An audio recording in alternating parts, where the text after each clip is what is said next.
Morning, guys. Welcome to our program, My Observation. Uh, we are still dealing with the topic how a woman should interview a man. So basically, this is a series that will be running throughout August. The how a woman should be interviewing a man. It's a series basically for the Women's Month. So it's a way to lend a hand in mitigating some of the issues that we are facing in our society, such as women not finding, the right kind of man to live with, basically,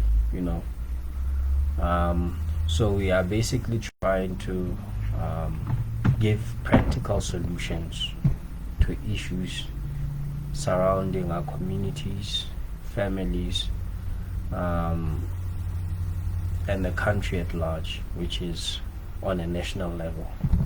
So without further ado, let us delve into this topic. So as we were talking last week, previous week on Friday, we were basically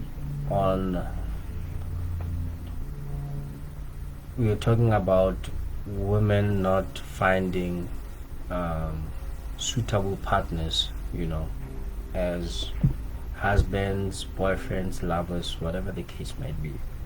So one of the points that I want to start off with today on this program, there's this our government is putting measures in place, right, to sort of combat the violence against women, it being gender-based violence, as they put it, rape, and other forms of violences against women. One of the laws that were passed, I heard our president talking about it during, I think it was on the Women's Day, that if anybody is found guilty of rape, then they will get a life sentence, something to that extent. Okay, so these are just some of the measures that the government is putting in place to combat this scourge that is plaguing our communities and our country at large. Personally, I don't have an issue with these laws. However, I feel like, and this is just my observation, as the name of this program is called, it is my observation. So this is something that you can think about and negotiate with yourself, research deeper, and just sort of ask yourself, about what we're talking about. So yes, getting a life sentence, well, fair enough. However, what I see the government doing is watering the tree, and starving the roots, but expecting the fruits. So the government have a lot of programs that are designed to empower the women in our country. So as far back as take your girl child to school day, all these things are wonderful and they are good and they should be in place. However, they are on a symptom level, so you cannot take away an issue that you cannot solve an issue, by attacking the symptom. I think the root, everything has got to be gutted from the root. If men are the issue in this whole context of abuse and gender violence, I'm not ignoring the fact that there are women, who perpetuate violence against men. I'm not ignoring that issue. I'm not even trying to. But since we're talking about women, I'm gonna talk about women. So, if the men are the issue, then why does not the government invest resources in solving issues, that concern men? If men are the issues, why don't you invest in men? You understand? You cannot say men are the issues, but whatever resources you have, even the resources that men have, you allocate, you strip them away. You take them, you offer them to women. It's like playing a zero-sum game, when the one party gains, the other party loses as what the other party gained. It's I don't think it's something that is practical. It's not a pragmatic thing to sustain the security of the country as a whole, from families to the nation. So as we were talking about last week, how women should interview men. So we touched on the fact that the word father, which refers to men, suggests that the man is a foundation. So the word father means foundation. The word father means sustainer. It means progenitor. Pro as in progenitor, as in the one who provides the genes, who supports the genes of the child. So even when you look at the genetical makeup of a child, most of it consists of the genes of the father. That is just a scientific fact. So this is why the father is called the father, because he's the one who provides the genes. He's the one who is the foundation of the family, the foundation of the kids. So if the father is ignored and not celebrated at all, that in its way, that in itself kind of breeds a problem where society lacks appreciation of the role that the men play, in the society. Part of the problem that causes part of the problem is that the single motherhood phenomenon is so, I don't know if I should call it notorious or famous. I don't know where it falls, but it has become an issue because now families without fathers, produce kids which face a lot of issues when they grow up in life. So these are the people or the kinds of men who were raised in single families. And even the men, they meet a lot of women who were raised in single families. Do you understand?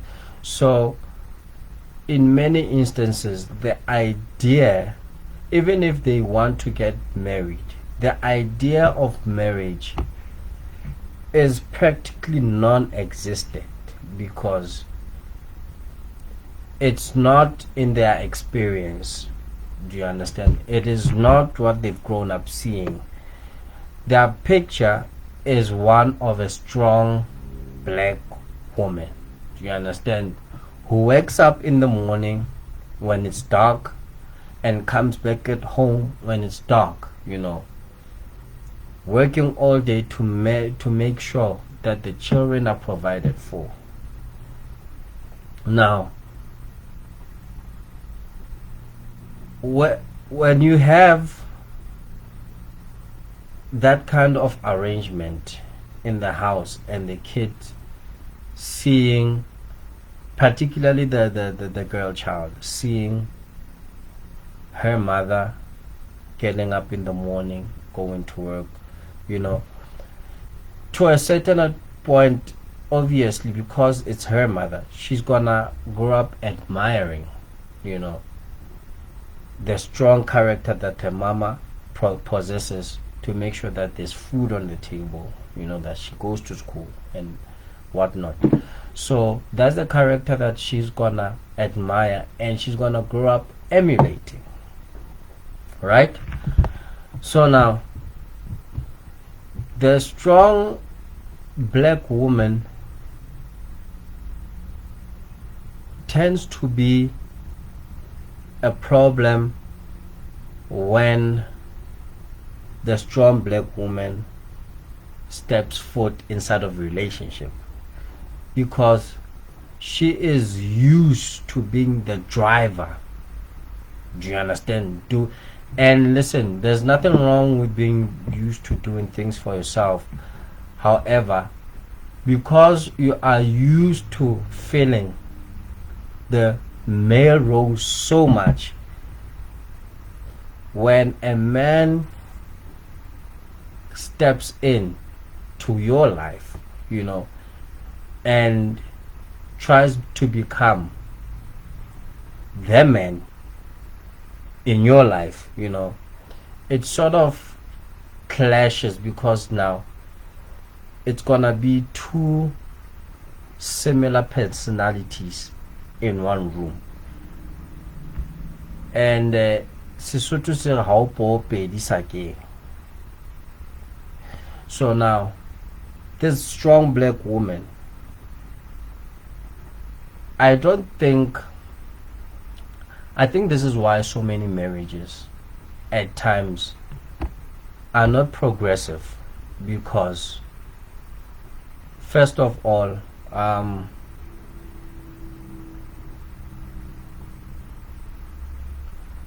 the woman, because she's so used to being a provider, and this is what I'm saying it because this is what she grew up seeing.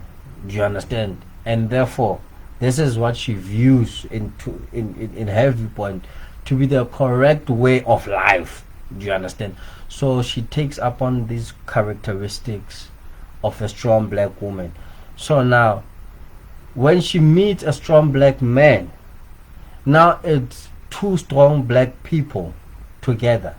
And because the woman possesses so many characteristics of manliness, it's like two men being in one room. And when the man tries to lay down the rules and the foundations of the house,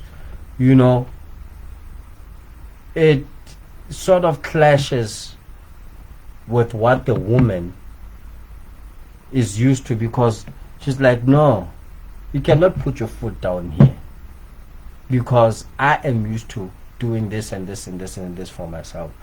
So in other ways, by her being used to be a strong black woman, she has taken up characteristics of what it means to be a man. So this is why in a lot of cases, they when this when a strong black woman gets into a relationship, she is gonna link up with a person that will sort of submit to her, you know, basically a weaker man, you know, who will submit to her. And naturally for us as men, you understand, as strong men, we are wired in such a way that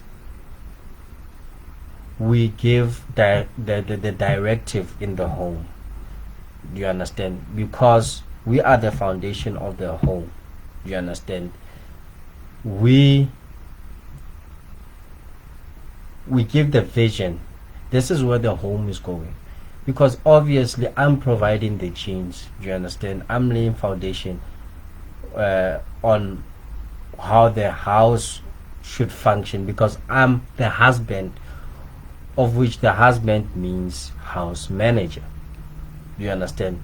So I am giving directive on.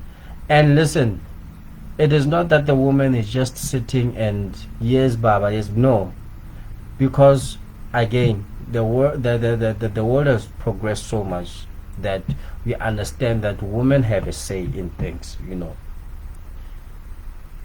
So we want, obviously we want people who have what you call an input into what we are giving as leaders of the home.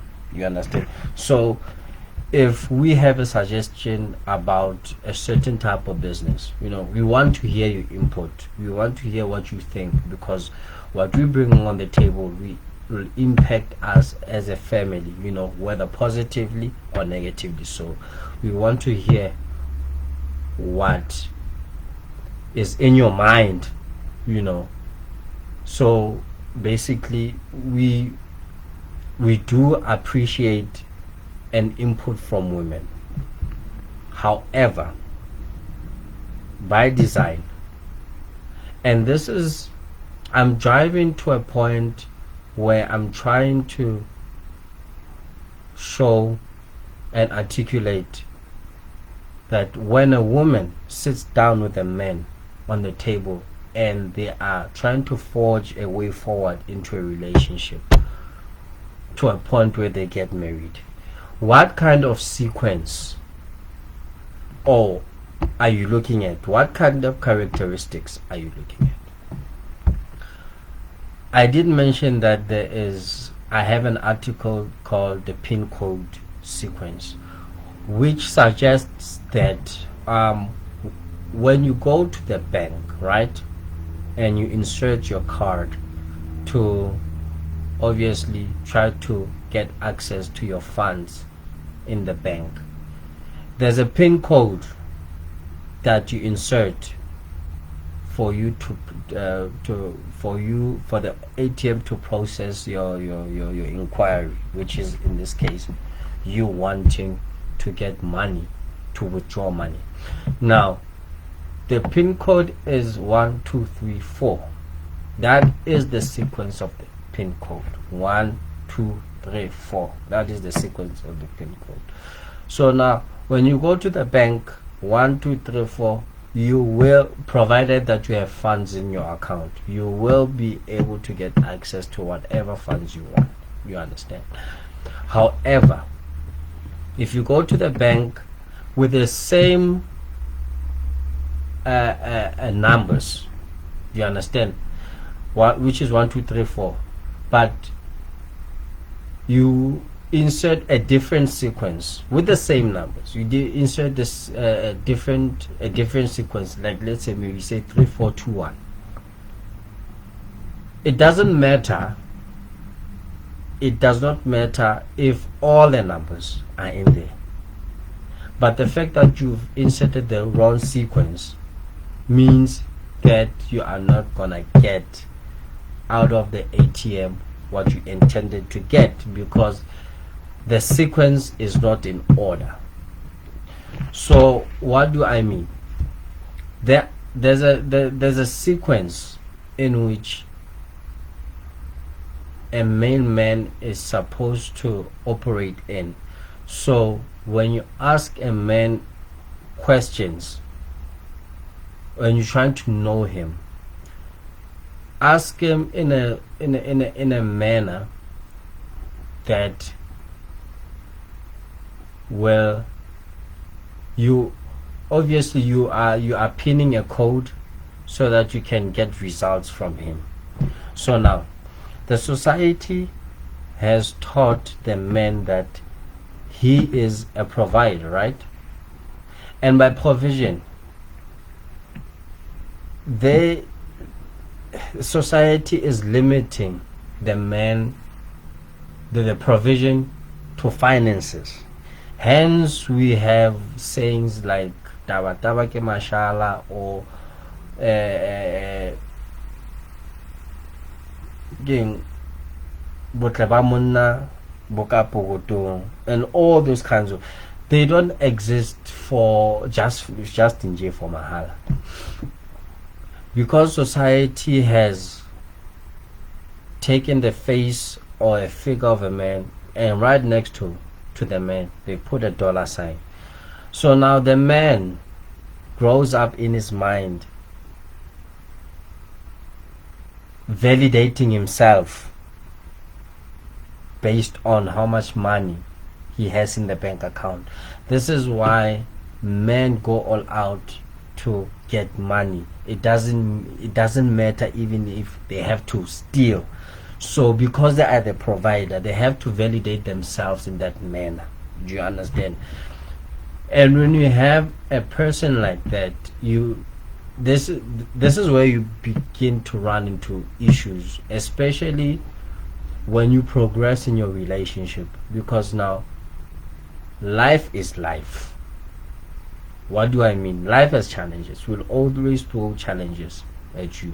There are times where your finances will be challenged. Do you understand? So now when you have a man who's validated himself in terms of his pocket, when the storms come and he loses his money, now what do you get? You get zero of a man, because that's how he validates himself. That's how society has taught him. You are a man because you have money. Anything else, you are something else. So the man has taken it upon himself to validate himself based on his financial status. So when that goes away, now you begin to have problems with the man. This is where you see men sort of cracking down, crumbling when they face adversities, because now what I measure myself by, I don't have it anymore, which is money. I have made maybe poor financial decisions. I have taken risks and they didn't pan out the way I anticipated. So now I'm faced with this issue where now, as it is, I am broke. Do you understand? So now as a man, because now remember, manhood is equated to money. So no money now, no man. Do you understand? So now you are there as a wife inside of a marriage where a man feels less of a man, because now you know what happens. Because he doesn't have money, he cannot function. Now he begins to crumble. He's gonna drink a lot. He's gonna be exposed to drugs, wrong relationships. Do you understand? Because now he is trying to function. For the first time, he's functioning as a man without money. What does that mean to him? He doesn't know, because now he is a man without money. Remember, we have equated manhood to money. So this is a kind of sequence that I'm talking about. Do you understand? It is totally wrong, because so many attributes go into being a man. When you meet a man for the first time, you don't know jack about him. You understand? He is who you see. Whether he's dressed nice or not, he is who you see. So now it is your responsibility to, to get to know him, or get to know the man. You understand? So I have a saying that a man must be a man first before he is anything else. So what does that mean? The question is, what are you born with as a man naturally that you don't need money for before? So one of the things that we are born with is, and it is part of what marks us as, okay, this is a man. We have, obviously, besides our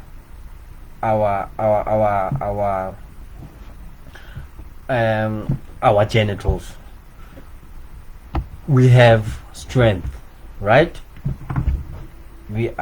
Our physique is tough. You understand? So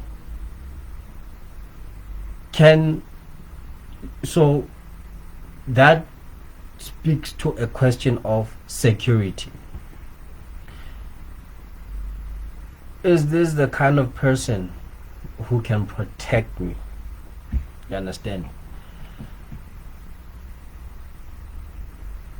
When you go to the bank today, the first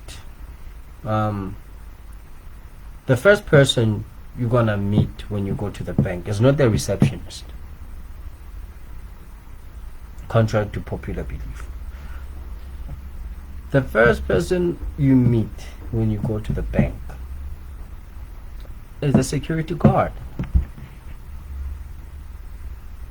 Security is first.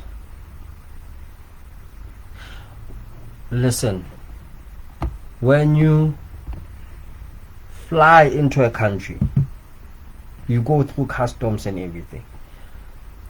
You don't go anywhere without first going past security.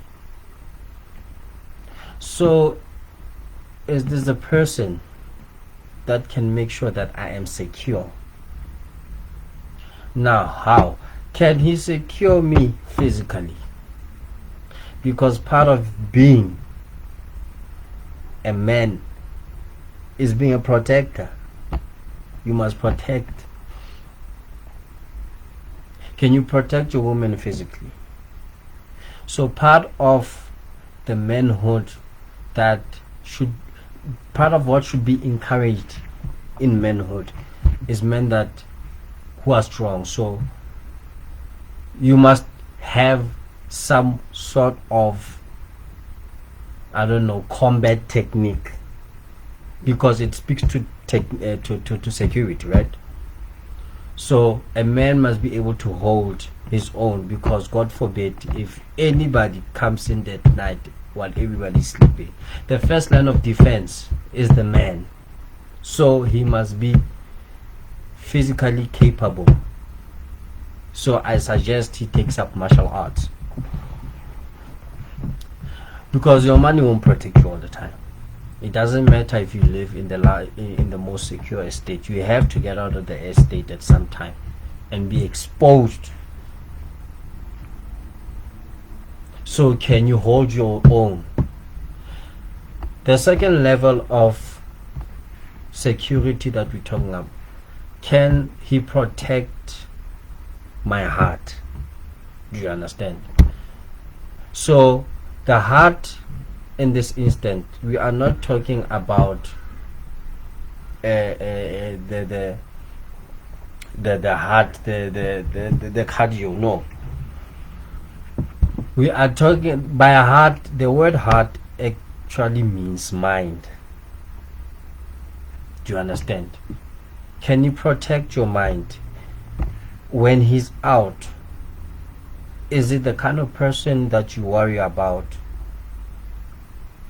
Who is he with?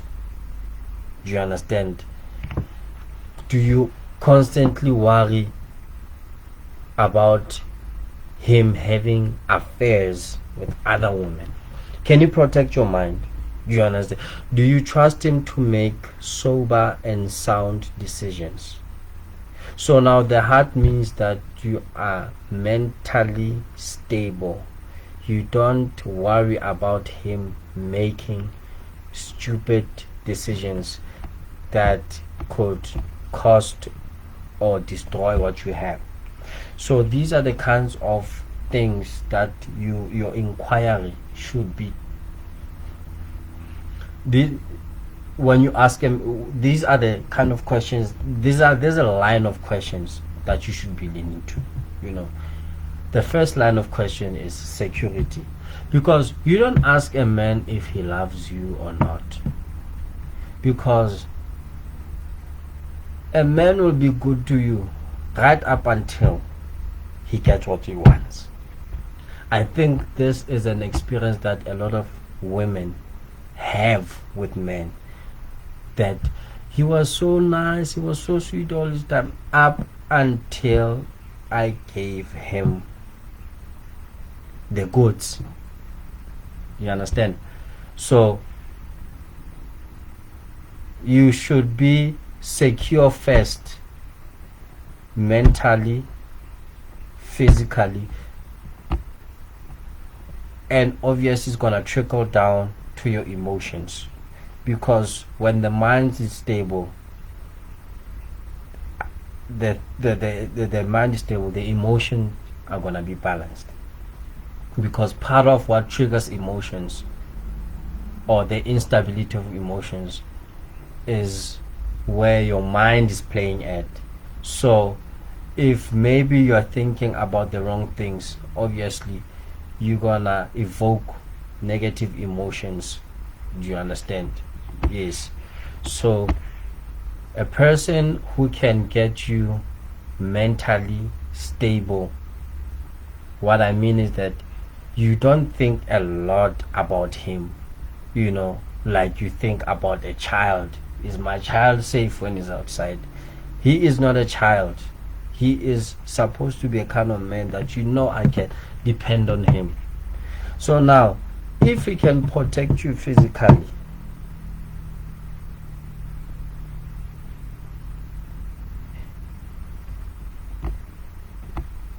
he should be able to want to protect you mentally. That also speaks to how he speaks to you, because women generally are fragile. So the power of words, or the density of words, I think a man would want to elaborate when he speaks to you. What manner is he speaking to you? You understand? Because obviously we know that a woman levitates or thinks about things more in an emotional manner. Men are different. We are very technical in our thinking. So when you tell a man something, he is not affected by it. Doesn't always affect him emotionally first. It goes straight to the mind. He asks himself, what is he trying to say? So he will naturally try to dissect the utterances that has been thrown out to him. Whereas women, this is why you get a lot of women in church, particularly these churches where there is I don't know, bazalwane. A lot of women attend church because words mean have a different meaning to women than men. That's why you don't find a lot of men in churches, because now we are not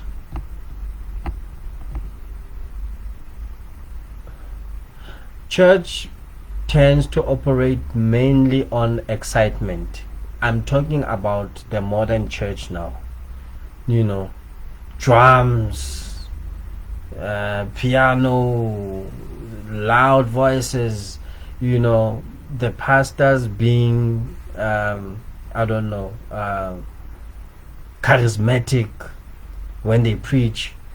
Those are things that appeal mainly to women. This is why you find them, a lot of them, in church. This is why men in numbers, they don't generally go to church because of such things. But I'm just trying to show you an example of how men think. Do you understand? How men operate in here. So women are more emotional, men are more like technical, elaborative. You tell men something, it's like, I have to think about it first. You understand? Yes. So basically, these are the kind of what you call, and these are kind of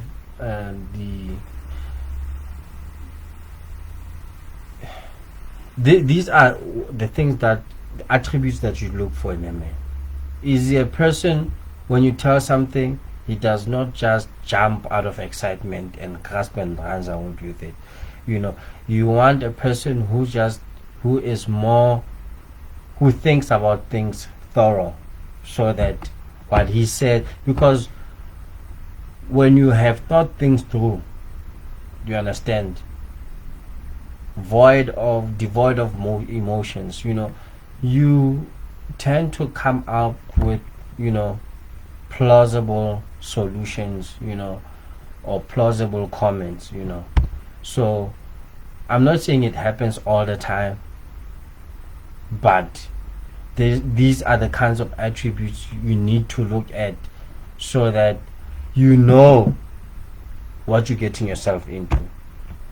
So now, once a man has proven himself, do you understand, to be a protector, now is he a kind of person who can cultivate you? Do you understand? A person who can cultivate you will not compete with you. So part of, I think, the ruin of many relationships at this standpoint is that men and women are competing in the relationship, which is not something that is healthy, because now the relationship is, when you compete, the relationship is suffering. You understand? Because everybody should come together with their resources and go forward with it. So competition in relationship, produces things like jealousy and all those unnecessary things, because if you can avoid certain things, I think a relationship can move past certain issues and progress quicker, because we don't have forever. Someday we're gonna die. So it's better to get over certain things quicker, so that you can progress and get to the things that you want, in time, so that you can be able to build all these things for the coming generations. If you are in a relationship or marriage, obviously, to produce kids, so that you can produce a legacy and so on and so forth. So now you want to know if this person can take, if you tell him your ideas, Is it is he a kind of person that you can tell your ideas and actually make he can break it down and make it simpler for you to be able to apply it, practically? Is it a person who has solutions, basically? So you want a kind of partner who has solutions to problems. So this is just part of the characteristics that you need your man to possess. Because now, even if you have money, if he does not have solutions,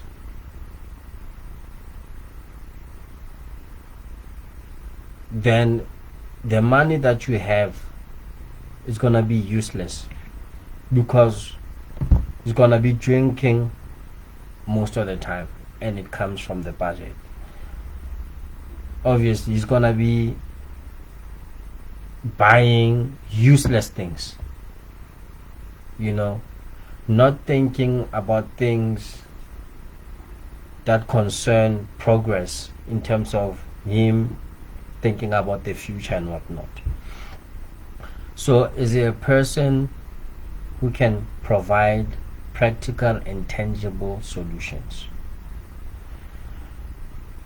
And we are not yet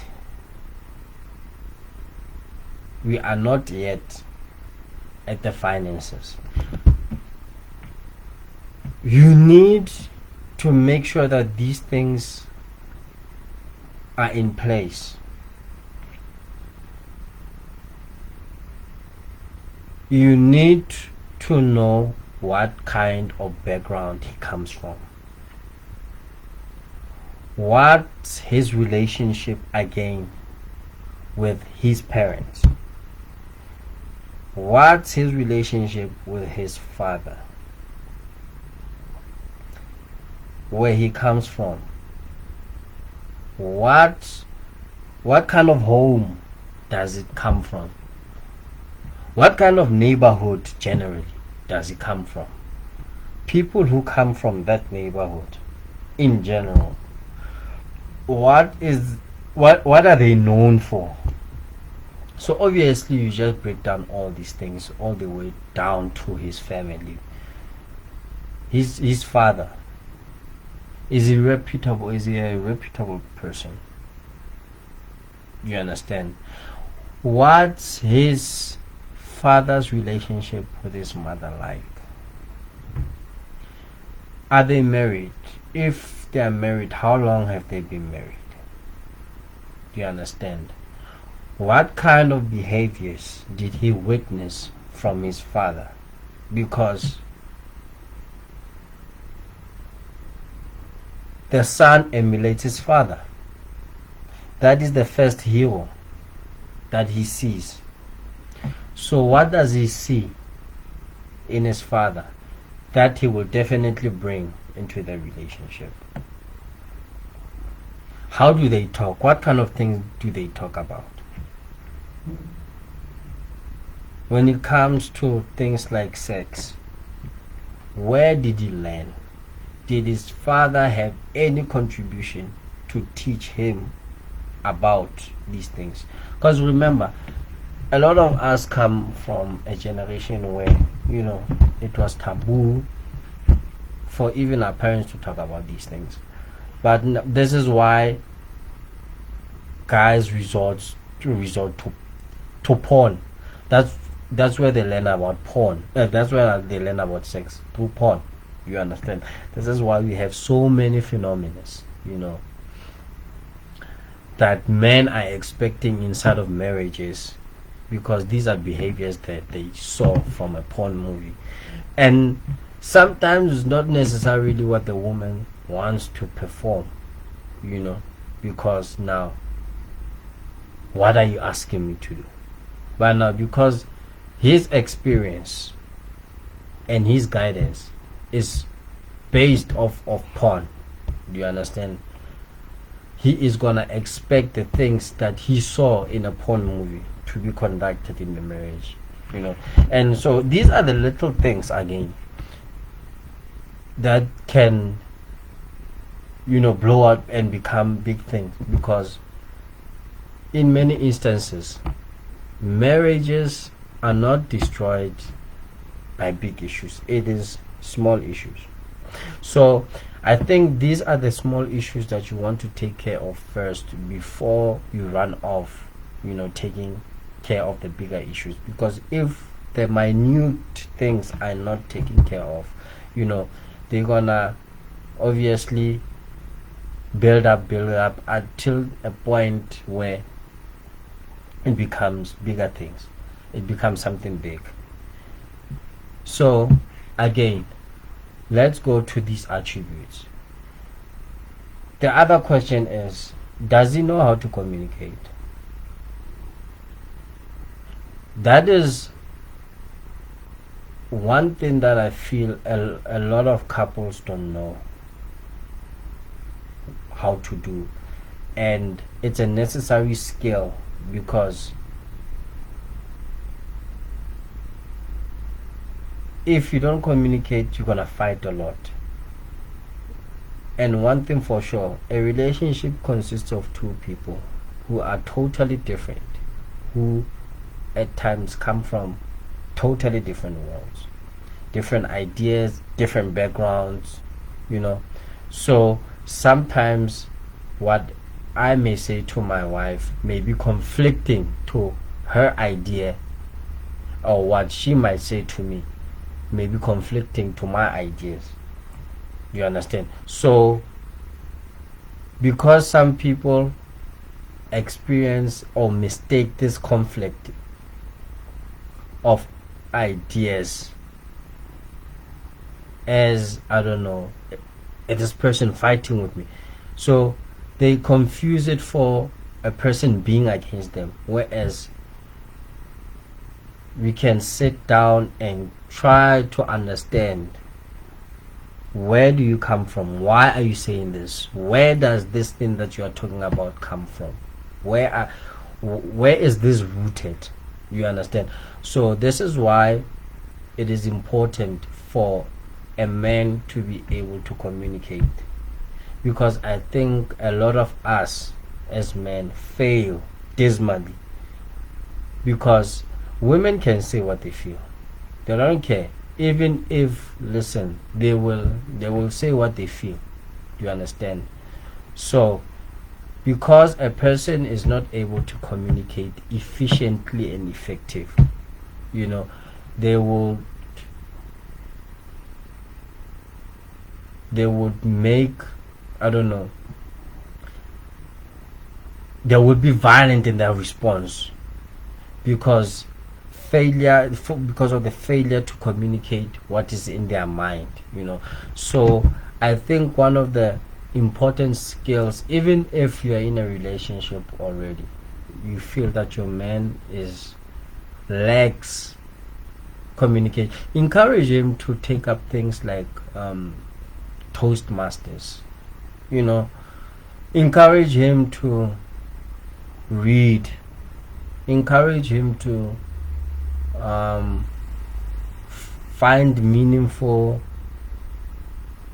mediums like podcast, maybe, to be able to make the relationship better, because a relationship that is progressing in communication, tends to be lighter, even when you have issues. It is not issues that are detrimental to a point that, yay, I want a divorce. No. So I feel that part of the skills that a man should have when you're looking for a man, you should be able to communicate. Because if he keeps quiet, say for instance he's not happy, about maybe you, his partner, how you deliver to him, whether sexually or otherwise, you know what he's gonna do? He's gonna keep quiet, and because of failure to communicate to you about what he doesn't like or what he prefers, he's gonna go outside to get what he fails to communicate to you. So for instance, if maybe somebody offers to, you know, he prefers, maybe, I don't know, whatever he prefers, then he doesn't, you and you don't do it, and you don't know that he likes it, and he's mad that you don't do it to him, and only to find out later that, hey, he has a sweetheart. Then you ask him why, then he tells you, no, because he does this. Do you understand? Because he does this. And you're like, but why didn't you tell me? Maybe you could have worked around it. You understand? So again, part of the reason why many, I think, because men don't really want to go around cheating, to be honest. They don't. They do not. So in many instances, it's part of the failure of communication. The level of communication is not ripe enough. You understand? So they still want to sit on things, hide things, sit on things, up to a point where it becomes an issue. It's no longer a challenge now. Now it's a problem, you see. So problems are made up of small challenges that were not confronted on and overcome. So if we are in a communication, the reason for communication is for you guys to be able to deal with the small everyday challenges before they escalate to issues, and from issues they escalate to problems. So because if something now is a problem, it's permanent. Do you understand? Now is the elephant in the room. So we want to be able to communicate efficiently and effectively so that we can solve everyday problems. Obviously, there are times where there are things, that there are things obviously that are gonna challenge your relationship because when part of the challenges, part of the reason why there are challenges is because you have said something, right? When you say something, it is just words. Do you understand? You are blowing hot air. Any person can say anything at whatever point they want. But now, when it is challenged, it is not just words. It's action now. You have to prove the words that you said to be true. This is part of the reason people get along well, right? Before they're married. The relationship is fine, it's happy. The minute a lot of people now get married, then you start having these challenges. Why? Because you walked up to the altar and said, I do forever. For what? For better and for worse, sickness and in health. When you said it, they were just words. Do you understand? They have not been put to the test. So now, for it to become something sustainable, it has to be put to test. It's much like a car. A car, after it is manufactured, it is not just manufactured then sold off to the public. It has to go through various tests first. It goes through tests to validate, do you understand, what they are stipulating on the manual. So what is on the manual must be validated when you take occupancy of the vehicle. You understand? So, and it is for you to trust the brand. So if it is not tried and tested, then the element of trust does not exist. It is just a proposition. You understand? So this is why you get difficulties. And I feel personally, okay, a lot of people could have saved their marriages, but because maybe there are just some things that they were not exposed to, or they were not taught, they just decided to end their marriages on a whim. You understand? And a lot of times it's because of this difficulty to communicate. I think that this difficulty to communicate, it is the one that destroys relationships.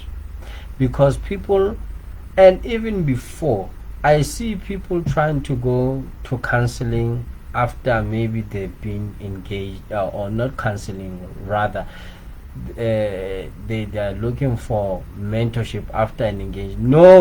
No, it's too late. It's too late. Because in our tradition as Africans, we don't get engaged. We pay dowry. You are married. So you don't get married and go look for marital advice. This is why you test drive a car before you buy it, so that you can gauge if it is what you want or what you expect, if it lives up to expectations. So you need, as a woman, to partner up with a man who is effective and efficient in communicating. Because if he's quiet, he is building up something in there that you don't know about. That's why he is able to leave you as a woman with 3 kids without blinking. Because there are some things that were building up that he failed to communicate. So this is why I'm saying to you, the quality of men that you're looking for. And I have not spoken yet about the financial aspect of a man. We are still dealing with these things that make men, leave because of their inability to communicate. Do you understand? And these other things like backgrounds, what kind of family does it come from? Because now some of them have witnessed their fathers beat their mothers. So now, what makes you think you are safe from that man? Yes, you love him, but love should not be a prerequisite for you to be married. If you are married because you love somebody, you are a fool.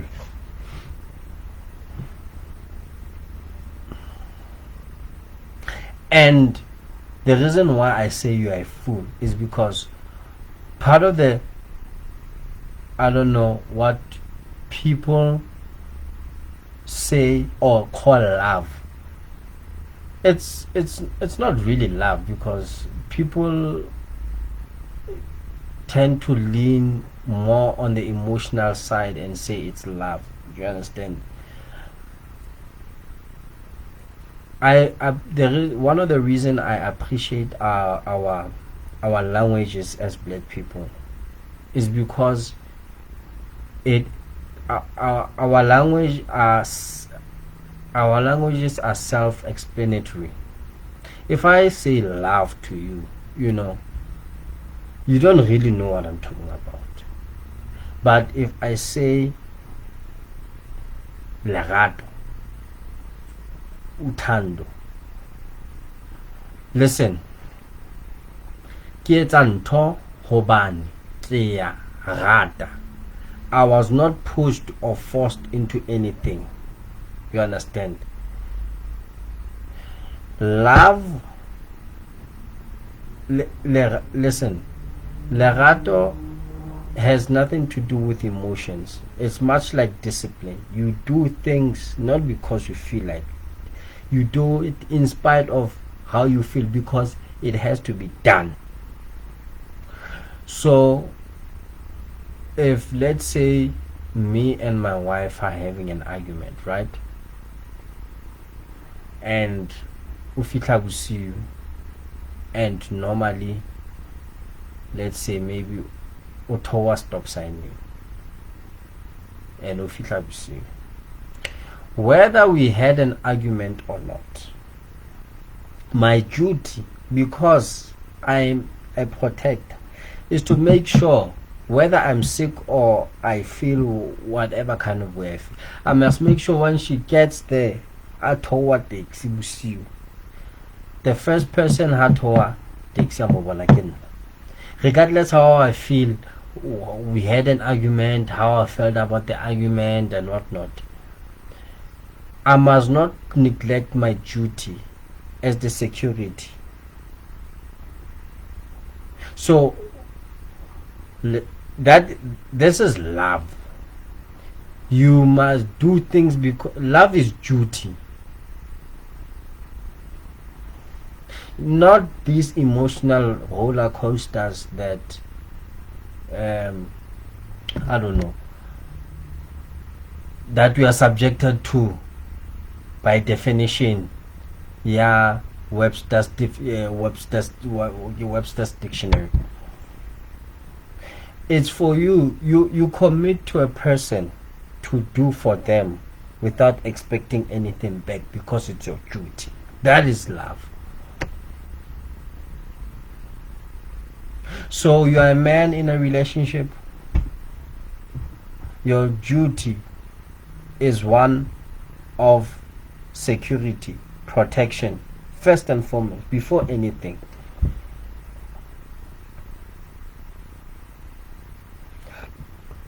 Provision, sustenance,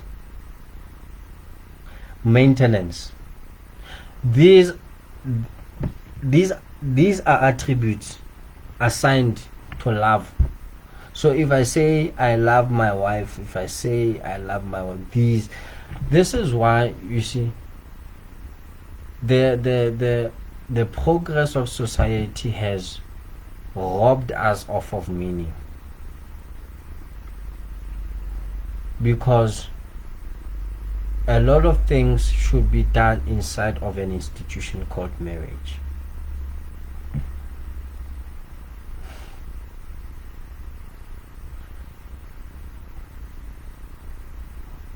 Now, because a lot of things are done outside of marriage, they lose their meaning.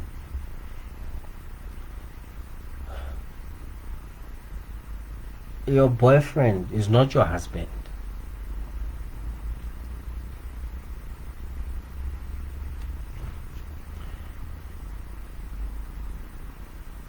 When he's your boyfriend, that means, this is why these things of single parents household, particularly single motherhood, they don't work, because now women are expecting their boyfriends to behave like husbands. Why? Because there is no father in the house who's supposed to perform duties. Because now, let me tell you something.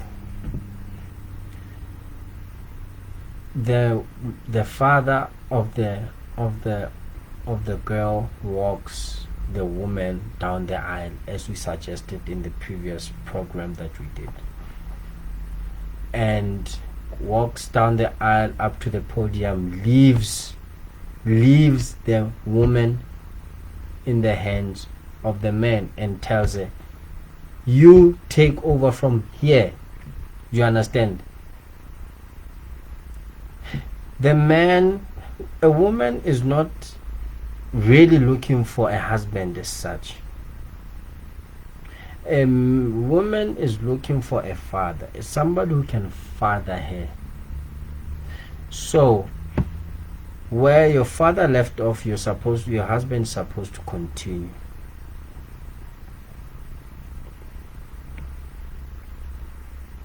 So now, because of fatherlessness, boys are taking roles of fathers inside of relationships.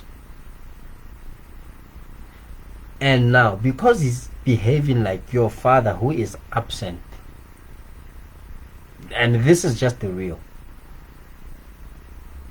he provides this, he does your hair, he pays for this, he pays for that for you, and you leave him,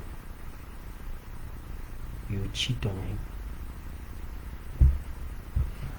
You know what that person is gonna do, right?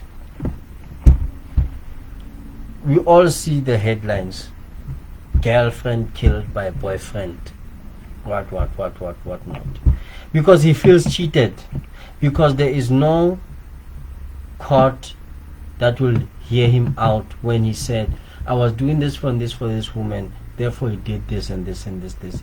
There isn't a way for him to recoup his resources that he has used on you. So he feels used, manipulated.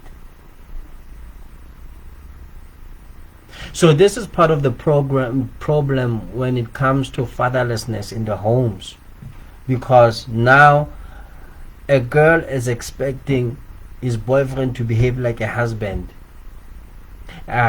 who actually is a father figure, is a person who's supposed to behave or to be her father, because her father, when you get married, leaves you with him, and he takes on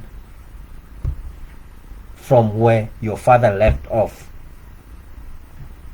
Your father gives you a bed at home, gives you money, gives you food, takes you on holiday, buys you a car, all these other things.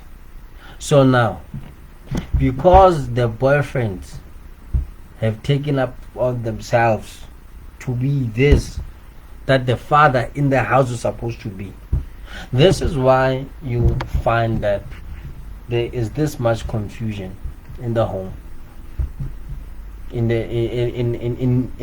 modern relationships. Because now, listen, we are still courting.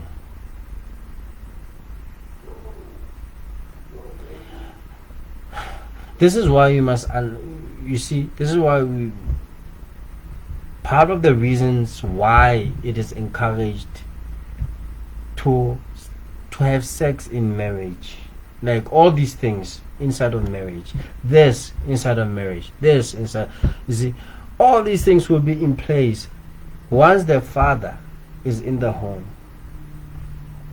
So part of the government solutions to the problem facing the society, particularly this GBV issue, they should groom young men to become responsible fathers.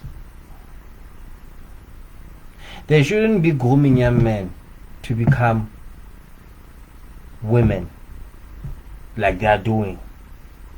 The actual government is actually encouraging men to act on their feelings,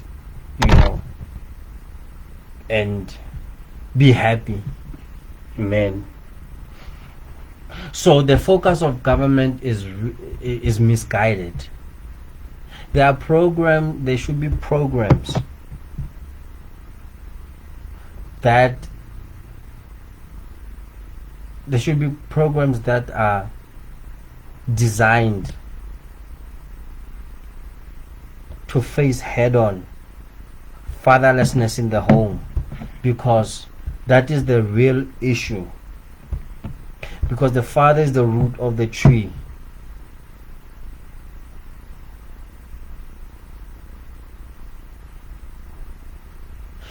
When the root has enough nutrients, you don't have to worry about the leaves and the fruits. You will tell by the fruits the quality of the leaves. Pardon, you will tell by the fruit the quality of the roots. So the focus should be on the roots, not on the leaves, the trunk, and stems and the fruits. You don't even have to take care of the fruits. All you have to do is water the roots. Make sure that they are rooted in in soil that has nutrients, the right amount of nutrients. Then you don't have to worry about the tree. So women should be looking for men who are fatherly.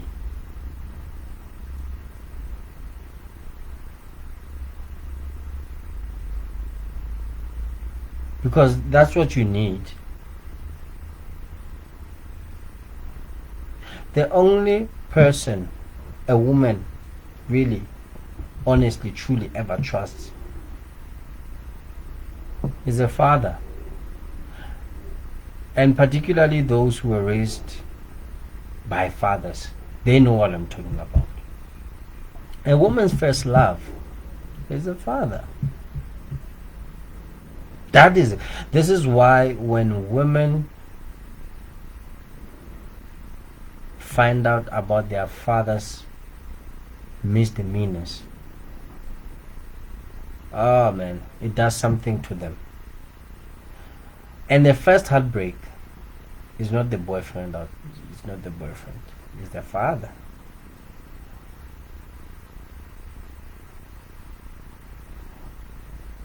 So this is how deep this conversation is about women and fathers, and what women should ask men when they are getting into relationships. Because we don't want women getting inside of marriages in white robes and living in black bags, in black body bags. That is not the intention of life or relationships. Relationships are there to build families that are reputable. And when you have reputable family, you have responsible communities.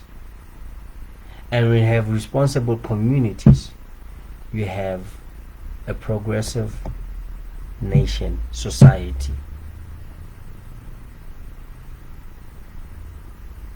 So this is how important it is to look at fundamentals. Fundamentals will save your life. Fundamental will save the community at large. Because when you are wise enough about the caliber of men you choose, you will be protected from bad memories. Do you understand? Because let me tell you something, and you know this. It doesn't. I don't care what anybody says here on Facebook, on TikTok, whatever. Every time you sleep with a man, you give something of yourself to him. And you can feel it and you know it. This is why when he dumped you, after he broke your virginity, he really hurt you.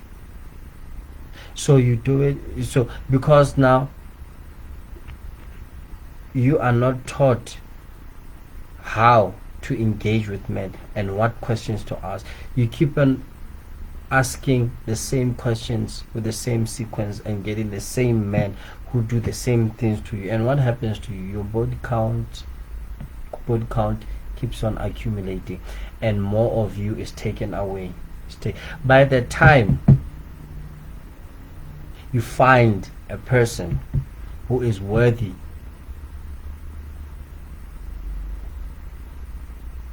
you are not the same person. You are this tough cookie that will not bend for any man. Do you understand? Because of your experiences with men have not been fruitful. And it's not your experiences with men, it's your experiences with particular men. Do you understand? So now this person with these intentions, who is right actually for you, you're gonna end up losing that person.